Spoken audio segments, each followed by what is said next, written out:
All right, I'm using my phone because I want to show Streamdeck and how it interacts with like Chief Architect. If you have, let's say you have an injury where for a while you can't use one of your hands, or you've been a carpenter your whole life and you got carpal tunnel and you have a hard time playing on keyboards, the Streamdeck is really cool. I'm going to actually open up the Streamdeck app and show you. Right now, I have two Streamdecks. I bought the smaller one first and then the bigger one, because the smaller one only had 15 buttons and the bigger one had 32. And when you look up at the software, you'll see right now that's the 32 and the deck 15. So when you look at the deck 15 and you look at the deck 15, okay. So this is how you get these little custom icons on here. I went through and drew them all in Chief and made them look just like the icon that Chief uses.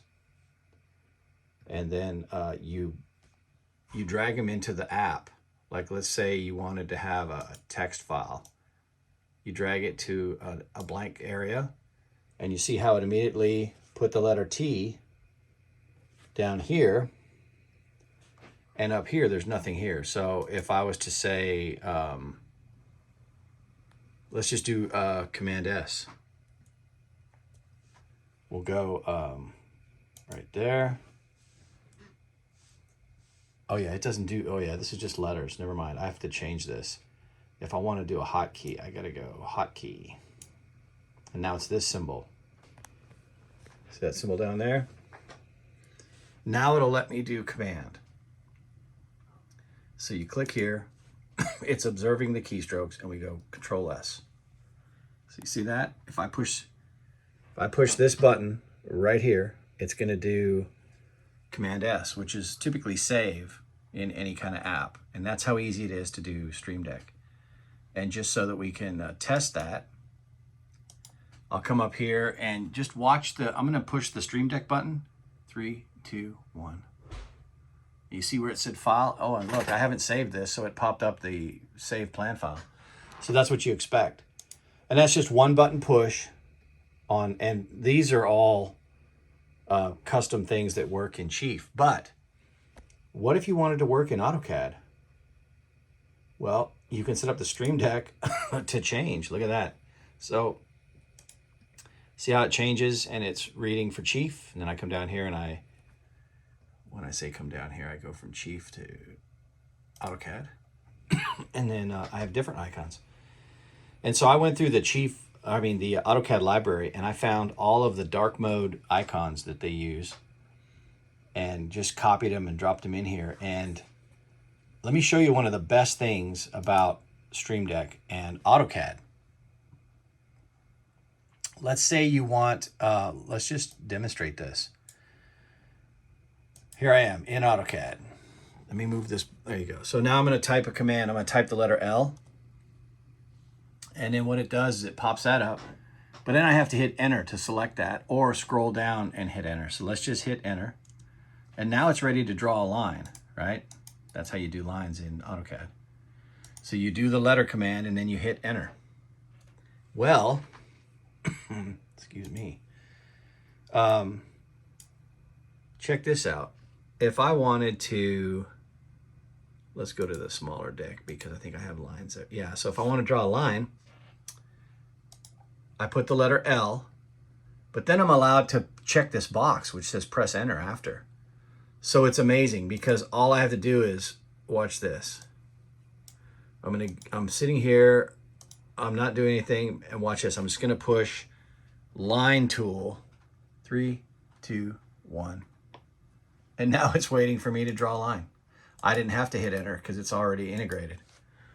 So what I'm getting at is if you, for whatever reason, want to either maximize your speed or save a lot of time, because every time you have to do a command on the keyboard, which is pretty fast, I mean, you're going to go L enter.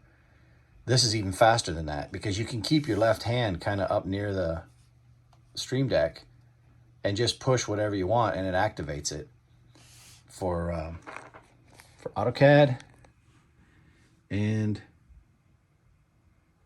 Let's see, you ready? Pull back. There's AutoCAD. And see how the buttons all changed? Well, I hope they did. Oh, no, you know why they didn't change? It's if this is open, it doesn't do that. So let's go back and do the great grand finish. You ready? Open this up. Now it's closed. Now we're here. Now we're seeing all the buttons. And then you go, oh, I need to do something in Chief Architect. See how they changed down there? Right down there? Oh, but then I was working on AutoCAD. But I changed my mind and went back to Chief. So, but you can set that up. It's pretty cool. And you set it up with profiles. Here's all the profiles I've made. Right there. New profile, edit profile, whatever. And so like if you, let's see, files, and it automatically changes. When this is open, this is the boss. Omnigraphel, I have like one. Oh, I did a reverse Polish notation so that I could type these characters faster because you use them all the time when you're writing code in RPN. And then I just put it in a text, when I open up a text box, a text app, then I can just use these to jump a lot of the, like who wants to go through and find these buttons and push them and then go do something else, then come back and then find the arrow button and type the word tag. I mean, just put that all in as a text and it just puts it in there for you. So anyways, that's it. I just wanted to show you the Streamdeck. They're, I don't remember how much they cost. And then the software, I think it's subscription. That's what I'm doing. I don't know if there's a free version, but it is so useful. It's so useful that I had a problem trying to do something because I couldn't remember how to do it because I got so used to using the shortcut that I had to go find it. And so it becomes a pretty awesome crutch. All right, so this is now becoming a little bit long video, but just wanted to share with everybody. Streamdeck is very useful. Oh, and here's the last thing I wanted to show you. So Renee Rabbit said, if you ever need to know what something's properties are, you type in % object properties %, and you'll get this evaluation error. And then you just click on it and pick an arrow. And I want to know what the properties of this door is. So I'm going to drop it on that door. And here are all the properties of the door. And what I needed at one point was I needed to know the hinge swing direction. And see how it's right here, hinge side. I needed hinge side to be R because this is a right-hand swing door right here. You know, your spine is against the hinge and then your right arm swings open. And so that's what I wanted for my my doors. When I place a door, I want it to give me the size and then either left swing or right swing so nobody can make that mistake. All right, thanks for watching.